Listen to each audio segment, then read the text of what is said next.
I time-traveled into a novel with my best friend, and the system told us to capture the two Curry brothers. I was assigned the villain older brother, she was assigned the male lead younger brother. The two Curry brothers were at each other's throats over the family inheritance. My best friend and I complained every day that the two brothers were good in bed but so troublesome. Until one day, we both captured our targets, and the system asked if we wanted to go back to our original world. My best friend, covering the red marks on her collarbone, asked me, "Are you going back?" I was rubbing my sore thighs. "I'm fine either way. If you go back, I'll go back." So we staged a fake death. Who knew the two of us had only been wandering around the real world for 1 year before the system threw us both back into the capture world. When we opened our eyes again, there was an iron collar around my neck and an iron chain on my best friend's wrist. The male lead and the villain were standing outside the cage, staring at us. My best friend asked me, "Are we still running?" Me, "I don't think we can." 1 second Sandra and I were dangling our legs and eating ice cream and chatting, and the next second the system sent us back to the capture world. According to the plot the system gave us, during the year after we died, Sandra and I were sent abroad by our families to treat a terminal illness. As soon as the plane landed, Sandra and I were holding hands and walking through the airport. We had only walked a few steps when a familiar figure flashed by. Before we could even see who it was, we were knocked out. When I opened my eyes again, I was in a lavishly decorated room. The dim yellow light made my eyes uncomfortable at first. Slowly, I made out the two figures in front of me. Both were tall, one a little taller, one a little shorter. One face was handsome and cold. The other was seductive and wicked. Two totally different auras, but their features were still somewhat similar. Sandra's voice was shaking. "Betty, this, isn't that yours?" My legs went weak. "Carter Curry." And standing next to Carter was, "Isn't that yours?" The heart that had been hanging finally died. We sucked in a cold breath at the same time. The system had not said we were at this part of the plot. Carter's eyes were locked straight on me. Half of his stern face was swallowed by darkness, half lit by candlelight. His face was set, murderous. Even the air around us dropped several degrees. I suddenly felt guilty for no reason. My heart was thudding in my throat. So fierce. Fiercer than when I left this world a year ago. There was a crisp clank of chain from beside me, and Sandra's voice shook even harder. "Betty, tell me, are we still running?" I lowered my eyes to the metal ring at my neck and stammered, "I think, we can't run anymore." A year ago, Sandra and I fell into a business war novel together. The male lead, Chris Curry, was the heir of the top-tier Curry family, and the villain, Carter, was the Curry family's eldest son who had been lost. Unlike Chris, who had been receiving elite education since childhood, Carter never played by the rules, dark, vicious, ruthless. He had personally sent his adoptive father to prison. People in high society all feared this lunatic to some extent. Carter's birth mother died with hatred in her heart, so he swore to destroy his father with his own hands, and destroy the Curry family. Our mission was to capture these two brothers. I captured the villain older brother, Carter, business titan, sickly, unhinged. She captured the male lead younger brother, Chris, heir to a wealthy family, cold and abstinent. By day, the two of them were busy fighting each other tooth and nail. Sandra and I would sit in a cafe and complain about the two brothers together. At first they were both completely impervious. No matter how we tried to capture them, it didn't work. Later we were getting tossed around till midnight every day, like two mad dogs you couldn't hold back. Sandra and I were both curious. How did we just sleep with them once and it was like opening a new world? Their favorability points shot up like crazy. Was it that the two brothers had bigger needs in certain departments, so we and Sandra slipped right in? Sandra and I both had 36D figures and astonishing beauty, but we were not love-brained. Whether it was the older brother Carter or the younger brother Chris, we knew perfectly well what they had for us was only a bed relationship. Any day they might marry for business and kick us away. So on the day we successfully captured them, Sandra came to me in secret. "I didn't sleep all night yesterday. Look at my dark circles, they're down to my mouth."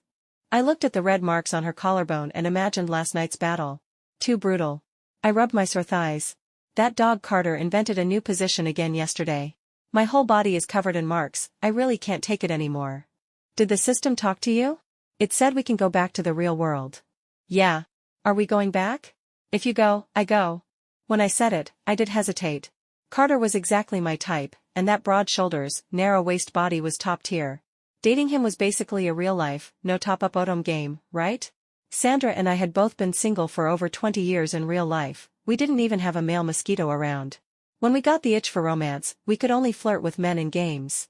Sandra sighed. "Even though Chris is really good to me, they're the male lead and the villain. Won't we have to stand opposite them someday?" I didn't hesitate. "No. We have to go back." So we designed a fake death. We made Carter and Chris think we both died of a terminal illness. In reality, we took the reward money, happily returned to the real world, and started our rich lady life. Now, a year has passed. The system appeared again. It said the capture world was in total chaos. I thought of the look on Carter's face a year ago when I told him about my terminal illness, to get out. Helpless. Desperate. That was the first time I'd seen him cry in front of me. He even climbed a mountain at night to pray outside a temple for me, even though he never believed in gods or Buddhas. He was terrified himself, but he still kept saying to me, over and over, "Betty, I can figure out a way to cure you. Don't be scared." Even though he called in rare disease experts from all over the world, they all gave him the same answer. My illness could not be cured. That was the first time I'd felt that Carter had real feelings for me, this tool person. He seemed to set his hatred down and stayed at my side without leaving, just to be my lover. Even so, I still died in front of him. He was the villain.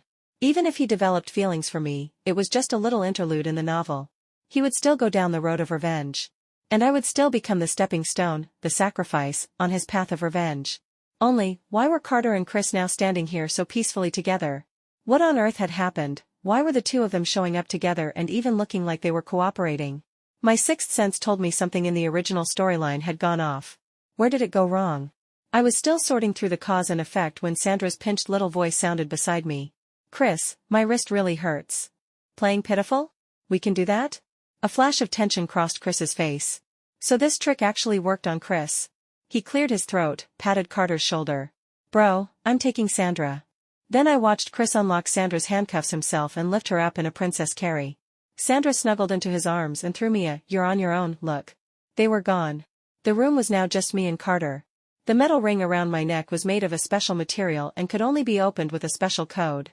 If I tried to pry it off, it would sound an alarm. I copied Sandra and threw Carter a soft, watery, seductive look. "Carter, my neck feels uncomfortable." That dog immediately looked away. "That trick doesn't work on me." Chris is soft-hearted. I'm not. I remembered what Sandra had taught me: when something happens, act like you're crying. Green tea skills work everywhere. I squeezed out 2 tears and looked at him pitifully. "Aren't you happy for me, Carter? I actually cured my terminal illness." Carter gave a cold laugh, walked to the bed, and used his hand to slowly wipe my face. "Then why didn't you tell me you were leaving the country?" In just 1 year, Carter's psycho index had gone even higher. I was so scared I was shaking all over. I didn't dare move recklessly and racked my brains for an excuse. Time was too tight, so I thought I'd cure it first and then come back to surprise you. Carter's hand slid down my face slowly, but his expression was perfectly calm. "So you staged a fake death?" He laughed lightly, and my body tensed all over. "Carter, let go. I'm still a patient." Carter's hand didn't stop. "A patient? You looked lively enough getting off that plane." "I'm doomed. First day back and I'm going to die here?" I bit his arm hard and bolted for the door. Suddenly the metal ring at my neck tightened hard, and I couldn't breathe. Carter walked toward me unhurriedly. "With that ring on, you can't run." I cursed him in my heart. What the hell is this thing? What doesn't this stupid novel have? I wanted to cry but had no tears. I leaned back against the wall and accidentally hit a switch. The whole room lit up at once. I was stunned. There were endless candle holders in this room, and shackles, bracelets. There were even clothes I'd worn a year ago, and lots of little toys I'd used. Every trace was mine. Memories from a year ago rushed over me, and my legs went weak and I slid to the ground. A year apart, and Carter had gotten even more perverted. "This room was made just for you. Do you like it?" He snorted. "Back then I really had the impulse to die here with you. Only then did I see there was a black wooden coffin under the bed." My back went cold. Carter braced his hands on either side of me, veins bulging on his arms. He leaned down from above, eyes fixed on me, unblinking. Behind me was a cold wall. In front of me was Carter's burning body, barely hidden by a thin shirt. Nowhere to run. "Why did you lie to me back then?" Carter was very close. The faint smell of tobacco on him, mixed with cedar, was driving me crazy. His thick brows lifted slightly. Whenever he was about to go crazy, he always lifted his brow a bit, and a dangerous light would flash in those deep eyes. And there I was, tethered. Like a little dog with a collar. If I wagged my tail and acted cute, would this be over? "I didn't lie to you. I missed you too." I said shameless things while praying the system would hurry up and show itself and save my life. Hearing that, the viciousness in Carter's eyes seemed to ease a little. I remembered that a year ago, whenever he was angry or in a bad mood, that was how I coaxed him. A year had passed, surely that hadn't changed too much, right? I leaned in and pecked his lips. The emotion in Carter's eyes slowly faded, turning into exploration. So I kissed him again. This time, it didn't let go so easily. My whole mouth was swallowed by him, my breathing getting harder and harder. Carter kissed like he was venting, ruthlessly taking all my air. If I died of suffocation from kissing, I would be the laughingstock of the entire capture circle. This man really did things without caring about other people's feelings. When I finally went limp in his arms, he let go and looked at me with a half smile. I had just taken one breath when I heard him say, "Good girl, one more." At that, my vision went dark and I almost fainted. "System, where are you? Come save your poor host." I was completely out of strength, and Carter carried me to the bed. The AC was on low, but I still felt hot all over. I shut my eyes tightly and pretended to sleep. I felt the person beside me slowly lift the blanket. My heart tightened and I almost lost my soul from fright. Right after, the pad of Carter's finger brushed lightly over my face. His fingertips were so cold. So cold. Then his fingers slid through my hair, slowly, all the way to the ends. I didn't know what he wanted to do, so I just lay there quietly, listening to his breathing. I don't know how long it was before his breathing got heavier, and then a warm tear landed on my face. He was crying? He didn't do anything else for the rest of the night. He just lay quietly beside me. I suddenly couldn't figure him out. The next day at noon, I got a call from Sandra asking me out for afternoon tea. At some point in the night, Carter had already taken the metal ring off my neck. I hurried to cover the marks on my body. When I got up I realized there were a lot of new clothes in the room, looking like Carter had just put them there that morning. When I arrived at the cafe, Sandra waved at me. Seeing my furrowed brows, she looked a little worried. "Were you okay last night?" Why did Sandra look perfectly fine? "Chris didn't do anything to you last night?" Sandra let out a long sigh of relief. "You really don't know Chris. He looks cold, but he's actually super soft." I acted spoiled and it was over. "He just held me all night, that's all, my neck's a little stiff." I bit down and dug a big spoonful of cake. Carter didn't believe I went to get treatment at all. He just thinks I lied to him. Sandra snickered. "He's the villain. It's normal for him to be that suspicious." "Yeah. He is the villain. But he really didn't seem quite the same as a year ago. We just didn't know what the system wanted us back for this time." Right then, a metallic voice rang out. "Hosts, as you can see, the male lead and the villain have OOC'd. In the year you were gone, they were so busy looking for traces of you two that they basically put down their hatred and became real brothers. So we're peace ambassadors now? Shouldn't we get a bonus?" "Bonus my foot. You smoothed the villain's fur. Luckily the story bureau is already patching it. The heroine, Grace Brown, is about to appear. In the future, the male lead and the villain will go head-to-head over her again. All you need to do is speed up getting them to fall in love with the heroine and forget about you, and then you can safely return to the real world." After listening to the system, we both felt it was mostly insane. What's wrong with a peaceful, happy ending? Why do they have to make the brothers fight? "Sandra, you doing this mission?" Sandra said, "I'm not doing it." I slumped. "Then I'm not doing it either." "Hosts, please don't be so willful. If you don't finish in the required time, there will be a penalty. All rewards from the previous successful capture will be cleared."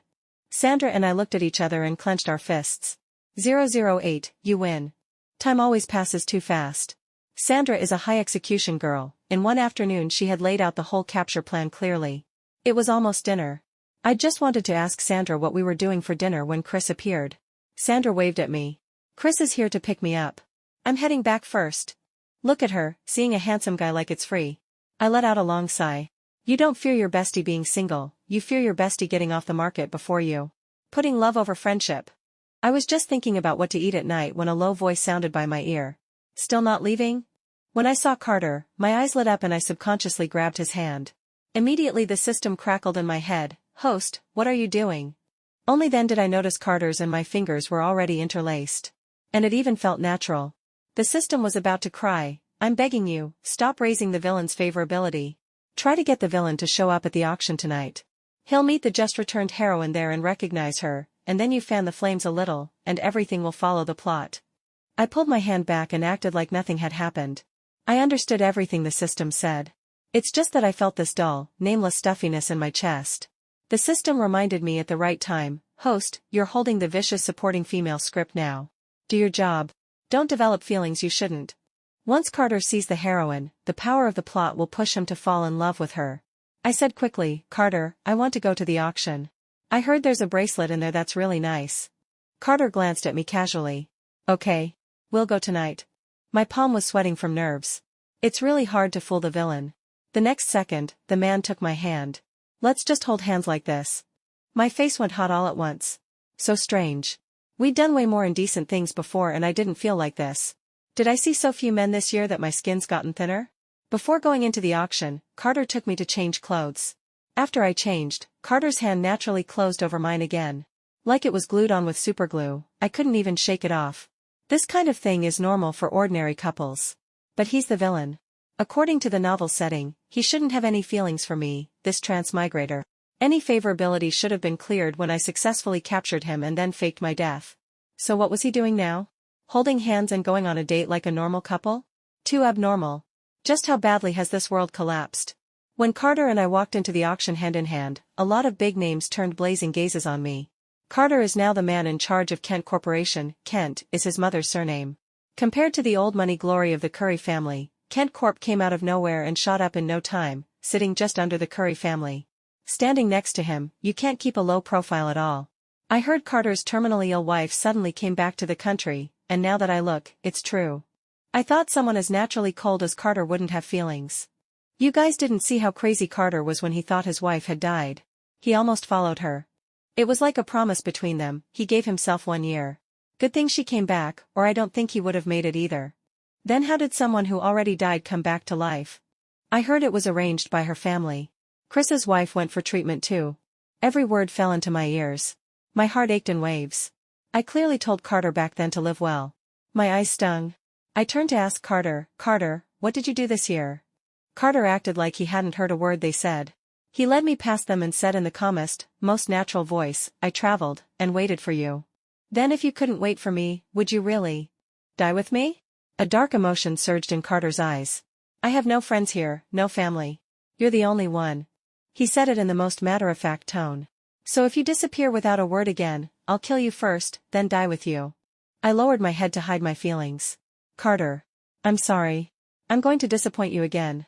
We waited all the way till the second-to-last item, and the heroine still hadn't shown up. To avoid looking suspicious, I casually bid on a few items. Sometimes I felt I was really a spendthrift. As long as I showed a look of liking, Carter would quietly bid for me without a word. When the last item was gone, Grace still hadn't appeared. Are you waiting for someone? Carter suddenly asked. I forced a pale smile. No? Can the system be reliable just once? Even after the auction ended. Carter had someone tally up the things I'd bought, then took my hand and led me out. Right then, there was an argument at the door. Grace, in a white dress, was standing at the entrance of the auction, her features delicate, her aura ethereal. She was the most eye-catching person in the crowd. In front of her stood an ordinary-looking, slightly fat man, greasy all over, clinging to her hand like a thug and refusing to let go. It's Grace. She really is a beauty. I heard the Brown family, to save the company, made their daughter marry a nouveau riche. Looks like it's true. Such a pity for this beauty. Her future's going to be miserable. Everyone present was watching this once famous young lady of the Brown family. Carter was too. The instant he saw Grace, shock flashed in his eyes. They'd finally met. David, let go. Grace was struggling with all her strength, but the man was strong and held her in place so she couldn't fight back. You're my woman, what are you throwing a fit for? Coming to the auction without telling me, what, you look down on me? Or you came here to find some pretty boy? Grace was a well-bred young lady, but here she was being humiliated like this. I'm telling you, now that everyone knows you're engaged to me, you'd better be good. Otherwise I won't give the Brown family a single cent. The man beside me tightened his grip on my hand. He hadn't said a word from start to finish, but the way he kept looking over and the way his steps slowed told me clearly, he'd recognized Grace, and he really wanted to help her. The system roared, Host, hurry up and add fuel to the fire, make the villain dislike you. Hurry, Host. I sighed. The system has no heart. The heroine didn't do anything wrong, why should I kick her when she's down? I poked Carter and said, go help her. Carter, she needs you. Carter went. With him stepping in, the situation was quickly resolved. I slipped out the back while it was chaotic. Sandra was there to pick me up. As soon as I got in Sandra's car, I didn't even look back and told her to drive straight to the villa under her name. On the way, I don't know why, but my nose stung and my tears just kept falling. The system had said that the heroine, Grace, was the Brown family's precious daughter, frail since childhood, and Chris's childhood sweetheart. After the Brown family declined, Grace returned to the country and became their money-making tool. To save the crisis, the Brown family promised Grace to David. Later, when they went back to Jiangnan, they set their sights on Chris again. But what the Brown family didn't know was that Grace was also the girl Carter had fallen for at first sight in his childhood. 10 years ago, Grace had given the Carter who'd been beaten bloody by his adoptive father a bunch of flowers, and even had the family doctor treat him. To the Carter of that time, that bit of warmth was what he treasured most.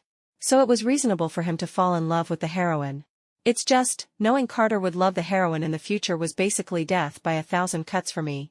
Are you staying at my place tonight? Do you want to tell Carter? I shook my head. They just reunited. They're probably busy. I won't go get in the way. Okay. I picked a fight with Chris on purpose, so I don't have to go back tonight. I'll stay with you. I cried in Sandra's arms all night. When I woke up the next day, my eyes were so swollen I could barely open them. I was about to go downstairs to get some ice when I glanced into the living room and saw a man sitting there. His legs were crossed, his posture straight. I thought it was Chris coming to get Sandra, so I turned to go back upstairs without thinking. I'd just taken one step when a familiar voice from the sofa said, "Betty." I froze on reflex. "Carter?" Sandra spread her hands at me helplessly. "Girl, I'm sorry. I really couldn't stop him." Then Carter called Chris and told him to come take his girl. Sandra couldn't even save herself. And just like that, I was stuffed back into Carter's car. And taken back toward that private villa. I had a bad feeling. Was he going to go crazy again? Where's the system? Why does it disappear every time it's critical? Carter's face was terrible. The air around him had dropped several degrees. I sat in the passenger seat, not moving, like a corpse. Some people die but are still alive. Some people live but are worse than dead. I swallowed and said, trembling, "Carter, did something unhappy happen last night? What did you hear?"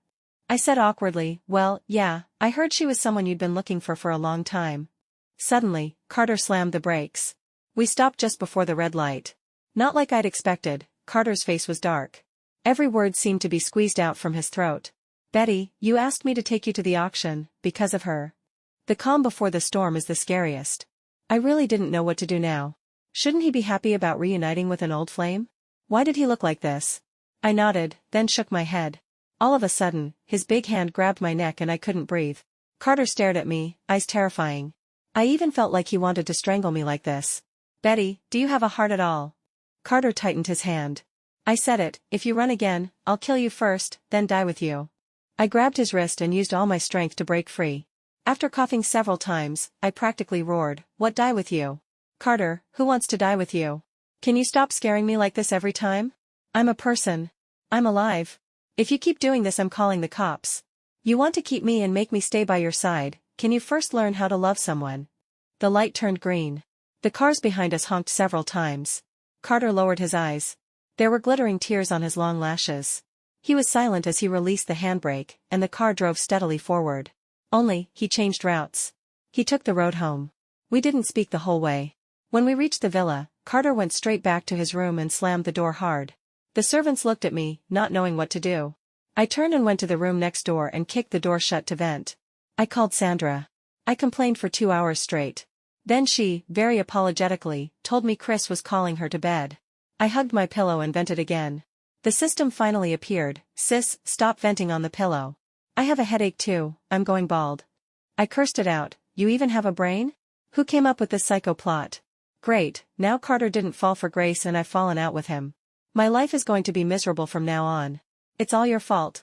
The system said shamelessly. I mean, is it possible Carter didn't fall for the heroine because you didn't work hard enough? I rolled my eyes. I refuse any form of PUA. That night, there was still no movement at the door. I was too hungry and couldn't stand it, so I went to the kitchen to find something to eat. The maid saw me and hesitated several times before finally summoning her courage. "Madam, could you please not be angry with young master? He has always been alone. In that year when he thought you had really left for good, he truly made up his mind to die. Would someone really give up his life, for me? Don't worry, madam, young master won't use death to force you to stay now. I just hope you can, be a little kinder to him." The fridge was full of things I liked to eat. The food the housekeeper cooked was all to my taste. The way the house was arranged was exactly the same as before. Because of one sentence I said before I died, Carter gave himself 1 year. In that 1 year, he went to see mountains and rivers, and to remember every moment of our past. And then? If I hadn't come back, I didn't dare think about it. When people live together, no matter what, they build feelings. Carter is paranoid, dark, and terrifyingly controlling. But he still tried to learn the things I liked. I liked baking, so he patiently tasted all my weird new recipes and even enjoyed it. I liked decorating the room in bright, gaudy colors, so he let me change out all the dark curtains and add colorful throw pillows. Like an ordinary couple, we bought all kinds of silly matching things. In that year inside the capture world, I was never really wronged. Sometimes I only had to call and say I missed him, and he would immediately end a work meeting and come home to keep me company. It wasn't just dating. He and I were seriously living our life. So, do I really want him to fall in love with the heroine?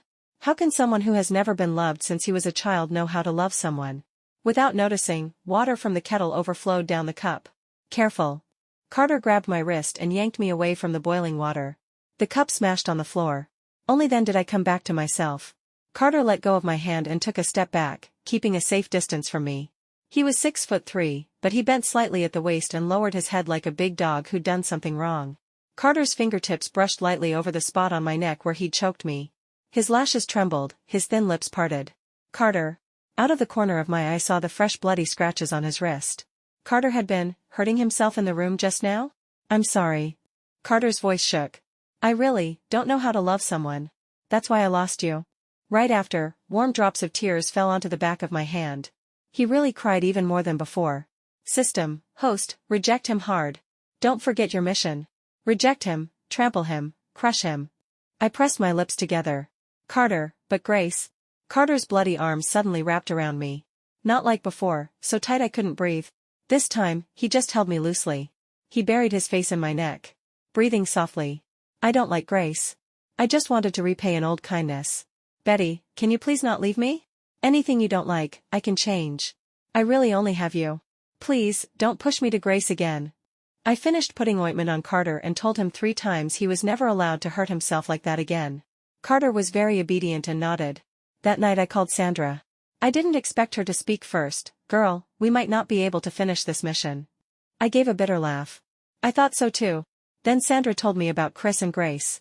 She deliberately risked her life to look through Chris's phone, wanting to find some clue and break up with him, but Chris and Grace's chat history was only a few words. Okay. No. My wife is calling. Sandra could only nitpick and pick a fight. Who knew Chris would call Grace on the spot and tell her not to message him anymore? His wife was jealous. The mission failed from step 1. Sandra and I met in the orphanage when we were 5 and basically grew up together. Later I was adopted by an old man and accompanied him through the last stage of his life.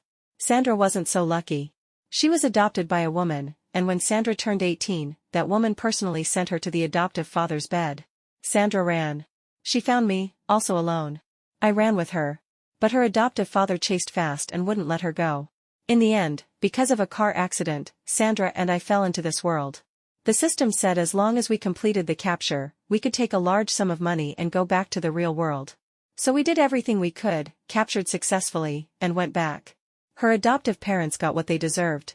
In the year we died, they were arrested for running a prostitution ring. Sandra was free. We depended on each other, traveled together, and saw every beautiful place in the world. Where Sandra is, that's home. Anyway, I have no parents in that world. Wherever you are, I'll be. Sandra curved her lips and smiled. Same for me. The next day, the butler said Grace had come to see Carter. We'd stayed up too late last night, and Carter was still asleep beside me. I poked him lightly. Carter, Grace is here. Carter hugged me even tighter and said to the butler outside the door, let her wait a bit. When the butler had gone, Carter rubbed his face against my earlobe.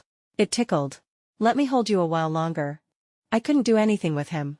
After another half hour, he finally, reluctantly, got up, changed, and went to see Grace. I followed behind him. When Grace saw Carter, her eyes lit up. Carter, I came to thank you. Thank you for helping me that day. Didn't this happen yesterday? Shouldn't Grace and Carter have cleared things up yesterday? I was still confused when Grace walked up to me. You must be Mrs. Curry, right? Carter said you told him to help me yesterday. Thank you. I bought a gift for you. I looked at Carter in confusion and muddle-headedly accepted the gift. Grace said openly, I actually recognized Carter a long time ago. I didn't show up that day by coincidence, I went there to make him owe me. She looked at me with stars in her eyes. Carter promised to help me get rid of David. I know it has to be because you persuaded him. Carter has a terrible temper, he wouldn't have helped me just because I helped him once. It must be because you're kind and talked him into it. When I take over the Brown family in the future, I'll repay both of you. Both of us? I asked, you've seen Chris? Him? He's not much better than Carter. He's also a love brain. Betty, how did you and Sandra train your boyfriends? Can you open a class?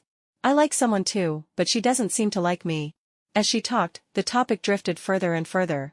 In the end, it was Carter who ran out of patience and spoke to chase her off. Doesn't the Brown family still have a pile of mess? What are you hanging around my wife for? Before Grace left, she added my contact. As soon as she was gone, I asked Carter what had happened that night. After I helped her, I turned around and realized you were gone, so I went to find you. I was surprised. You looked all night? Yeah, all night. Betty. Carter called me softly. His voice was aggrieved. Will you leave again? Carter, what do you like about me, anyway? How does a paranoid, dark, emotionless villain grow flesh on his heart? Especially when I'm just a liar. A year ago, when you showed up and told me no one in this world loved me but you would, I knew you were lying. But for me back then, it was like a beam of light that shone into my dark life, even if it was a lie.